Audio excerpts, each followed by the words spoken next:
Hello అండి అందరికీ. రీసెంట్‌గా కేంద్ర ప్రభుత్వం ఒక కీలకమైన నిర్ణయం తీసుకోవడం జరిగింది. ఆ నిర్ణయం ఏంటి అంటే solar energy corporation of India SECI, మీ అందరికీ తెలుసు, కొన్ని రోజుల క్రితం చాలా పెద్ద ఎత్తున వార్తలో ఉంది. సెకి సీఎండీని విధుల నుంచి తొలగిస్తూ కేంద్ర ప్రభుత్వం ఒక కీలకమైన నిర్ణయం తీసుకోవడం జరిగింది.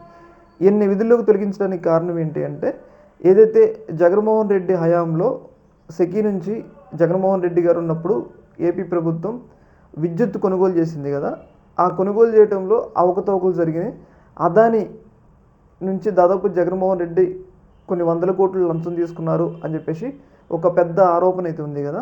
ఆ ఆరోపణను బేస్ చేసుకొని ఇప్పుడు కేంద్ర ప్రభుత్వం నిర్ణయం తీసుకుంది అని చెప్పేసి కొన్ని అభిప్రాయాలు అయితే వ్యక్తమవుతున్నాయి అనమాట. అయితే దీని మీద టీడీపీ అలాగే టీడీపీకి సంబంధించిన అనుకూల ఛానల్ పెద్ద ఎత్తున జగన్మోహన్ రెడ్డి గారి మీద విమర్శలు చేస్తున్నారు. ఏంటంటే చూశారు కదా, జగన్మోహన్ రెడ్డి గారి మీద, జగన్మోహన్ రెడ్డి గారితో అంటగాగిన వ్యక్తులు, వ్యాపారవేత్తలు కానీ, పోలీసులు కానీ, ఆఖరికి ఉద్యోగులు కానీ అందరూ కూడా ఇట్లా తీవ్రస్థాయి ఇబ్బందులు పడుతున్నారు.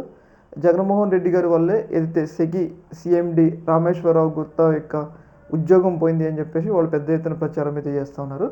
అయితే ఇక్కడ మనం గమనించాల్సింది ఏంటి అంటే ఆయనకి ఇంకా కేవలం 1 మంత్ మాత్రమే సర్వీస్ ఉంది. 1 మంత్ సర్వీస్ ఉంటే ఇంకొక 1 మంత్లో ఆయన రిటైర్ అయిపోయారు. కాకపోతే 1 మంత్ ముందు ఎందుకు ఇట్లా సస్పెండ్ చేసింది అంటే ప్రభుత్వం, కేంద్ర ప్రభుత్వం చర్యలు తీసుకుంది అని చెప్పడం కోసం మాత్రమే ఇక్కడ సస్పెండ్ చేసిందని చెప్పేసి మనకి ఇది అర్థం చేసుకోవచ్చు. ఏదేమైనా కానీ టీడీపీ వాళ్ళు ఆరోపిస్తుంది అంటే చూసారు కదా, జగన్మోహన్ రెడ్డి గారితో ఉన్న ప్రతి ఒక్కరికి ఇబ్బందులు ఎదురేది అన్నట్లుగా వాళ్ళైతే చెప్తూ ఉన్నారనమాట. ఈ యొక్క అంశంలో మీ యొక్క అభిప్రాయాన్ని కింద కామెంట్ ఎదురేసేయండి. ఓకే, మన థ్యాంక్ యూ.